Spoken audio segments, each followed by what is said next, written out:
আজ আপনাদের সাথে শেয়ার করছি ডিম এবং কলা দিয়ে দুই ধরনের প্যানকেকের রেসিপি, যা অনায়াসে তৈরি হয়ে যায় এবং খেতেও কিন্তু ভীষণই সুস্বাদু হয়। বাচ্চাদের টিফিনে এমনকি বাড়িতে জলখাবারের জন্য এটা তৈরি করে নিতে পারবেন।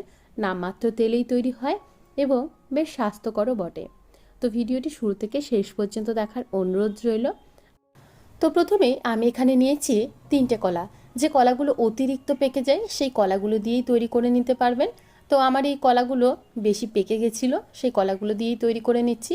এখন ছোট ছোট টুকরো করে কেটে নিলাম। একটা বড় বাটির মধ্যে কলাগুলোকে নিয়ে নিয়েছি। এরপর এর মধ্যে দিয়ে দিচ্ছি হাফ কাপ পরিমাণে চিনি। আপনারা চাইলে কিন্তু এখানে চিনির বদলে গুঁড়ো ব্যবহার করতে পারবেন। চিনিটা দিয়ে খুব ভালোভাবে কলার সাথে মিশিয়ে নেব। আপনারা চাইলে কিন্তু মিক্সিং জারের মধ্যে দিয়েও মিশিয়ে নিতে পারবেন। যেহেতু কলাগুলো অতিরিক্ত পেকে গেছিলো, তাই এভাবে কাঁটা চামচ দিয়েই মিশিয়ে নিচ্ছি। এতে করে চিনিটাও খুব ভালোভাবে গলে যাবে এবং কলাগুলো খুব ভালোভাবে ম্যাশ হয়ে যাবে। দেখুন, খুব ভালোভাবে ম্যাশ করে নিয়েছি। এরপর দিয়ে দিচ্ছি 2টো ডিম। আমি এখানে 2টো ডিম ব্যবহার করেছি, তবে আপনারা চাইলে 3টে ডিমও ব্যবহার করতে পারবেন অথবা একটা ডিমও ব্যবহার করতে পারবেন। খুব ভালোভাবে এখন সমস্ত কিছু একসাথে মিশিয়ে নিচ্ছি। তো দেখুন, খুব ভালোভাবে সমস্ত কিছু একসাথে মিশিয়ে নিয়েছি।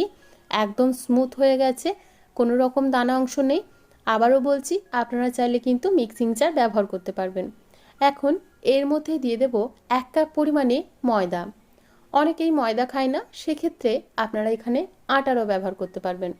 1 কাপ ময়দা দিয়েছি, তার মধ্যে দিয়ে দিচ্ছি হাফ চামচ পরিমাণে বেকিং পাউডার। এখন খুব ভালোভাবে সমস্ত কিছু একসাথে মিশিয়ে নেব। ময়দাটা দেওয়ার পর কিন্তু মিক্সিং জারে দিয়ে মেশাবেন না। কলা, ডিম এবং চিনি একসাথে মিক্সিং জারে মিশিয়ে নেবেন, তারপর এভাবে ময়দাটা মেশাবেন। এখন খুব ভালোভাবে সমস্ত কিছু মিশ্রণ একসাথে মিশিয়ে নিচ্ছি। মিশিয়ে নেওয়ার পর এর মধ্যে দিয়ে দিচ্ছি আরও 2টো উপকরণ। দিয়ে দিচ্ছি এখানে 3 চামচ পরিমাণে সাদা তেল, দিচ্ছি হাফ কাপ পরিমাণে দুধ এবং দিচ্ছি অল্প একটু ভ্যানিলা এসেন্স। যেহেতু ডিম ব্যবহার করেছি তাই ডিমের কাঁচা গন্ধটা উঠবে না, তাই খুব ভালোভাবে একসাথে মিশিয়ে নিচ্ছি। যদি তেল ব্যবহার করতে না চান, সেক্ষেত্রে এখানে কিন্তু বাটারও ব্যবহার করতে পারবেন। সেক্ষেত্রে বাটারটাকে একটু গলিয়ে তারপর ব্যবহার করবেন। দেখুন, আমাদের ব্যাটারটা কিন্তু একদম রেডি হয়ে গেছে। ঠিক এরকম ঘনতেই কিন্তু ব্যাটারটা রাখতে হবে, তাহলেই প্যানকেকটা ঠিকঠাক তৈরি হবে। এখন একটা প্যানের মধ্যে আমি প্যানকেকগুলো তৈরি করে নেব। প্যানটা গরম হতে বসিয়েছি, আর এভাবে একটা কাপের মধ্য দিয়ে আমি ব্যাটারটা তুলে নিলাম এবং প্যানের মধ্যে দিয়ে দিচ্ছি। দেখুন, কোনোভাবেই ছড়াতে হচ্ছে না, নিজে নিজেই ছড়িয়ে যাচ্ছে। আর এভাবে যদি একটা মাপেরই কাপ ব্যবহার করেন, তাহলে প্যানকেকের সাইজগুলো ঠিক একই রকম তৈরি হবে। ঢাকা দিয়ে দিলাম, ফ্লেমটা কিন্তু একদম লোতে রেখেছি। দেখুন, খুব সুন্দরভাবে তৈরি হয়েছে। এখন উল্টে নেব। দেখুন কতটা সুন্দর কালার এসেছে, আশা করি আপনারা সেটা দেখেই বুঝতে পারছেন। আর এভাবে তৈরি করলে আপনাদের প্যানকেক কিন্তু এরকমই তৈরি হবে। একদম পারফেক্ট প্যানকেক আমাদের তৈরি। একইভাবে আমি বাকি প্যানকেকগুলো তৈরি করে নেব। আর যদি একটা মাপেই আপনারা ব্যাটারটা তোলেন, তাহলে একই মাপেরই কিন্তু সব প্যানকেকগুলো তৈরি হবে। তো দেখুন, আরও একটা প্যানকেক তৈরি করে দেখাচ্ছি। একই মাপের ব্যাটার নিলাম, এভাবেই নিজে নিজেই কিন্তু ছড়িয়ে যাবে। ব্যাটারটা ছড়ানোর কিন্তু কোনো রকম প্রয়োজন পড়বে না। তো তৈরি হয়ে গেল আমাদের আরও একটা প্যানকেক। এখন উল্টে নিচ্ছি। দেখুন, এই প্যানকেকের কালার কিন্তু ঠিক একই রকম এসছে। খুব সুন্দরভাবেই কিন্তু প্যানকেকগুলো তৈরি হয়ে যাচ্ছে।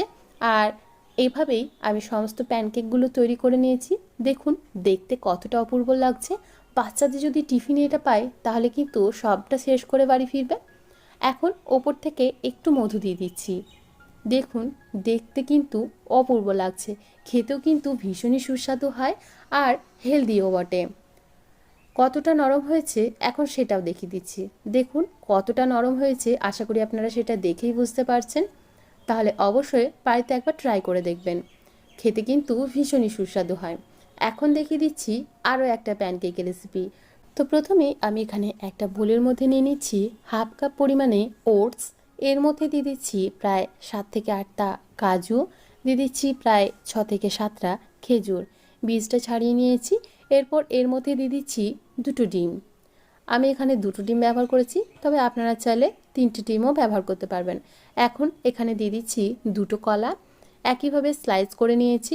এরপর কলা দুটো ওই একই পাত্রের মধ্যে দিয়ে দিচ্ছি। এখন এর মধ্যে দিয়ে দেব সামান্য পরিমাণে চিনি। আপনারা চাইলে চিনিটাকে কিন্তু স্কিপ করতে পারবেন বা এখানে গুঁড়ো ব্যবহার করতে পারবেন।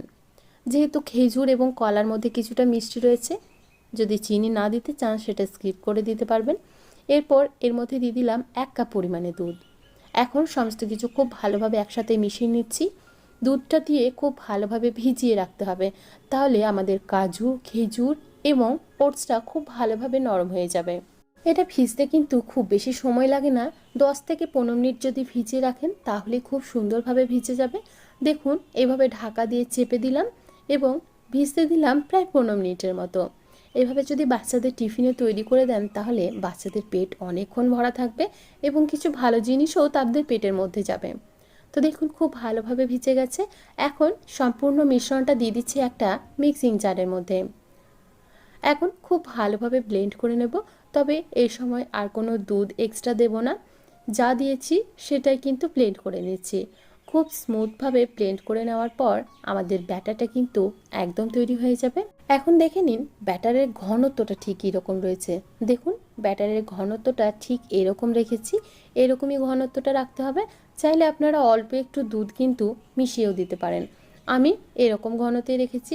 এখন সম্পূর্ণ ব্যাটারটা আমি একটা বড় পাত্রের মধ্যে ঢেলে নিলাম। এখন এর মধ্যে দিয়ে দেব ভ্যানিলা এসেন্স এবং বেকিং পাউডার। আমি এখানে 1 চামচ পরিমাণে ভ্যানিলা এসেন্স দিলাম এবং 1/2 চামচ পরিমাণে বেকিং পাউডার দিলাম, তাহলে আমাদের প্যানকেকটা খুব ভালোভাবে ফুলে উঠবে। এছাড়াও আমাদের সাথে রয়েছে ডিম, তাতেও কিন্তু প্যানকেকটা খুব ভালোভাবে ফুলে উঠবে। এখন সমস্ত কিছু একসাথে মিশিয়ে নিলাম। এরপর একটা প্যানের মধ্যে আমি এই ব্যাটারটা দিয়ে প্যানকেক তৈরি করে নেব। আবারও দেখিয়ে দিচ্ছি ঘনত্বটা ঠিক কীরকম রয়েছে। এখন একটা হাতার সাহায্যে আমি ব্যাটারটা নিয়ে নিলাম। এরপর একটা প্যানের মধ্যে দিয়ে দিচ্ছি। এখানে কিন্তু আমি কোনো রকম তেলের ব্যবহার করছি না। দেখুন ব্যাটারটা কিন্তু বেশ ঘনই রয়েছে আর আমি এভাবেই তৈরি করছি। তবে আপনারা চাইলে একটু আরও ঘনত্বটা কমিয়ে নিতে পারেন, মানে আরও একটু জল কিন্তু এখানে ব্যবহার করতে পারবেন।